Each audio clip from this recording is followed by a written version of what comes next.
Se tu acha que fazer relatório de métrica é tirar um monte de print do Instagram, para agora mesmo de fazer isso, porque você tá completamente errada. E sabe o que é pior? Você ainda manda esse bando de print, que é um bando de número, onde o teu cliente, ele sabe ler se ele aumentou os seguidores, se ele perdeu os seguidores. Você junta, faz um compilado disso, manda um PDF no WhatsApp e você realmente quer que o cliente valorize você e continue com esse contrato. Sabe o que acontece na prática? Você acha que tá sendo super autoridade mandando esse PDF com um bando de número, né? Mas o que acontece é que o seu cliente olha pra isso, não consegue identificar o que ele realmente teve de resultado, ele não sabe metrificar quantos clientes ele ganhou por conta de criação de conteúdo, você não consegue comprovar o seu valor, o valor do seu trabalho, e a percepção sobre a contratação do teu serviço cai. Então, se tu tá fazendo isso, tem uma grande chance dele não tá entendendo nada sobre o seu trabalho. Então, se você não sabe até hoje como realmente montar um bom relatório de métricas de social media, nesse vídeo eu vou te mostrar o passo a passo para você montar um bom relatório de métricas na prática. Então, bora!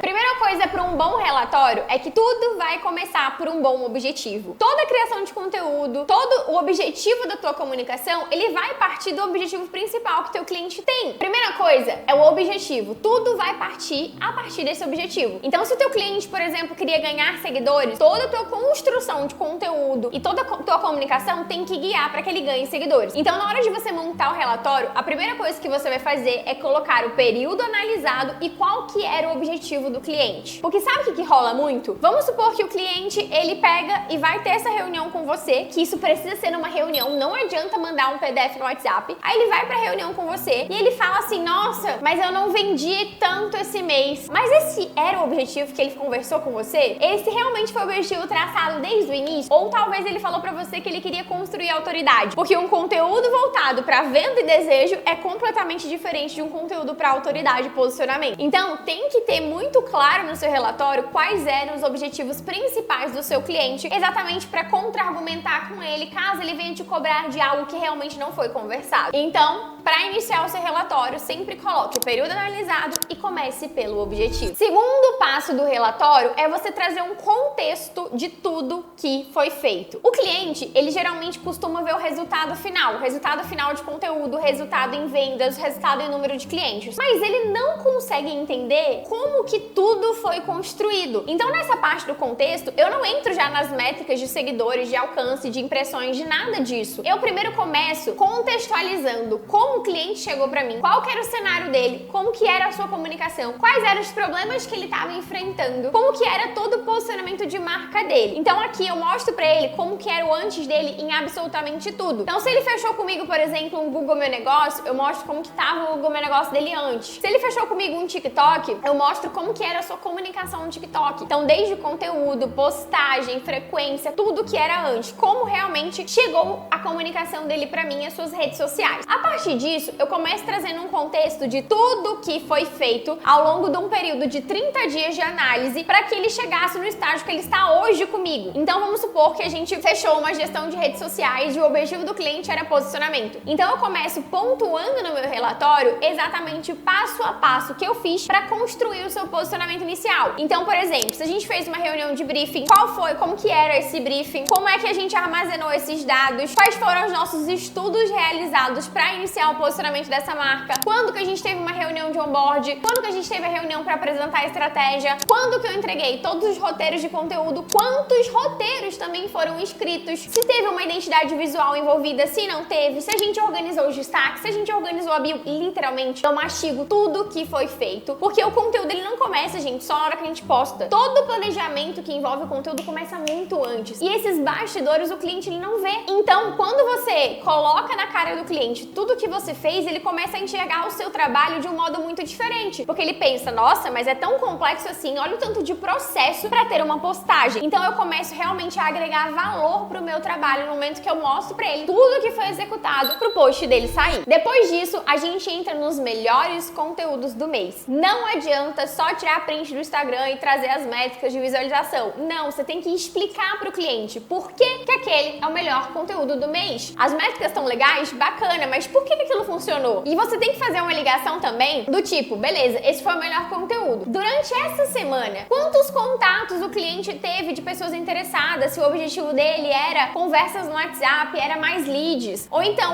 ele chegou a ganhar seguidores com esse conteúdo já que o objetivo dele era ganhar seguidores. Sempre volte à raiz do objetivo na hora de você mostrar os conteúdos e sempre traga também a sua análise técnica. Por que esse conteúdo foi escrito, qual que era o seu objetivo e por que ele funcionou. Então você vai elencar os melhores conteúdos do mês daquele cliente e trazer a sua análise estratégica por trás deles. Vou trazer aqui também um adicional muito importante. Eu citei pra você a questão da comparação com o número de mensagens, com o faturamento. Por quê? É uma cultura da minha empresa, da minha pessoa como social media também, desde que eu era uma social media autônoma, eu sempre gostava de metrificar dados para tangibilizar o meu trabalho. Então, por exemplo, o cliente ele fechou comigo, eu faço um acompanhamento financeiro do cliente. Então, eu sempre peço para ele o faturamento dele do mês, quantas vendas ele faz, quantos clientes ele atende. Por quê? Isso é o que ele me passou no início, na hora que ele me trouxe o problema dele e na hora do contexto eu também vou apresentar. Por quê? Depois que a gente fez 30 dias de conteúdo, a gente vai comparar. E aí? Você atendia 10 clientes. Tá tendo mais clientes interessados chegando? Vamos supor que pessoas interessadas chegavam, sei lá, 10 por semana e agora chega 20 por semana? Quer dizer que o conteúdo tá gerando mais interesse, fazendo dobrar o interesse das pessoas. Vamos supor que ele fechava 5 clientes e agora ele fecha 10, quer dizer que o conteúdo também tá sendo um grande motor para as pessoas fecharem ali as suas consultas. Então eu educo o meu cliente e consigo linkar conteúdo com realmente faturamento para tangibilizar o meu trabalho. Porque se você não metrifica isso, você cria conteúdo na base do achismo e você nunca vai conseguir comprovar os seus resultados de fato além de métricas do Instagram, ou do Facebook, ou do TikTok, independente da plataforma. Então você consegue revelar para ele,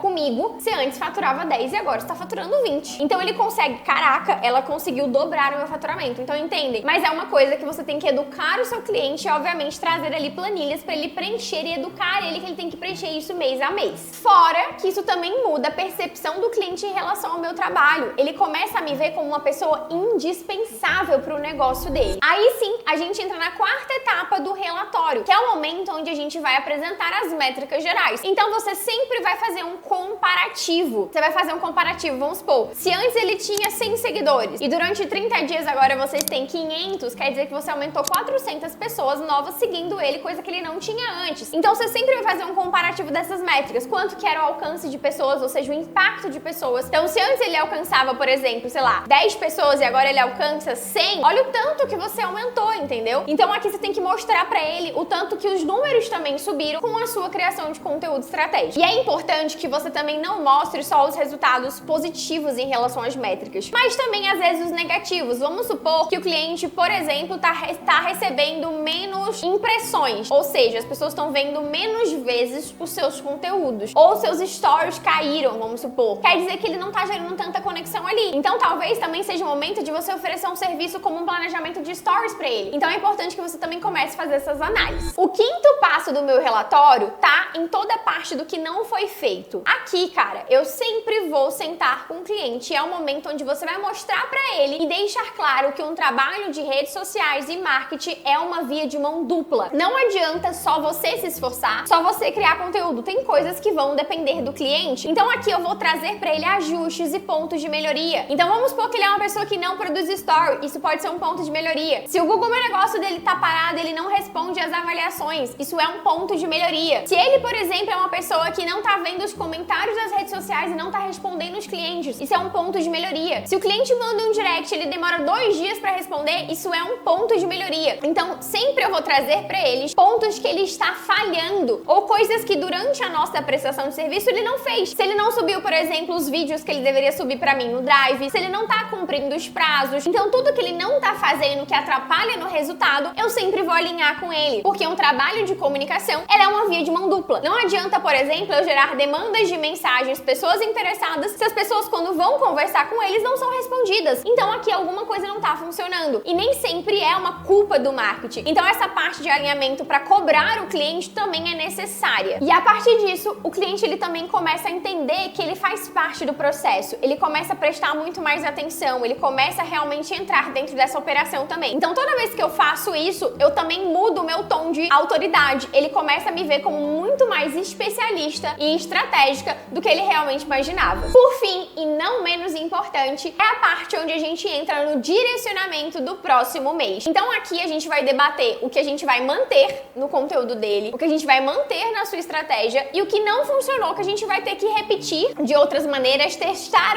outras coisas, ou até mesmo que a gente não vai fazer mais. Então a gente dá um direcionamento para ele de quais serão os próximos passos, ou então até mesmo que pontos de melhorias a mais podemos fazer, ou que campanhas novas poderíamos trabalhar. Ou seja, o relatório ele não vai terminar no momento que você dá os próximos passos, ele não vai morrer ali, porque o relatório ele sempre vai ser um guia para o próximo mês. Então o que não funcionou, não faz sentido você fazer no próximo mês, e o que funcionou, obviamente faz sentido repetir porque tá dando certo. E se eu for deixar um insight de coração assim, ó, dica de best, você que tá me assistindo, cara, documenta tudo mesmo. No meu relatório, eu vou até colocar algumas imagens aqui no vídeo, eu sempre realmente mostro os prints de quando eu enviei roteiro, de quando eu conversei com o cliente, e eu registro as minhas reuniões, eu gravo elas. Exatamente pro cliente falar, ah, mas eu não lembro disso, ou então, ah, você não me mandou. Não, amor, tem reunião, tá documentado e eu fiz. Então é o momento onde eu realmente tô ali com o cliente, comprovando tudo que foi feito pra ele. Então fica realmente o meu insight para que você comece a documentar tudo que você faz pros seus clientes e até mesmo gravar essas reuniões. E se esse vídeo fez sentido pra você, não se esquece de se inscrever aqui no canal, porque toda semana eu solto um vídeo descomplicando a profissão de social media de um modo sem segredos, sem filtros e sem romantismo. Beijo!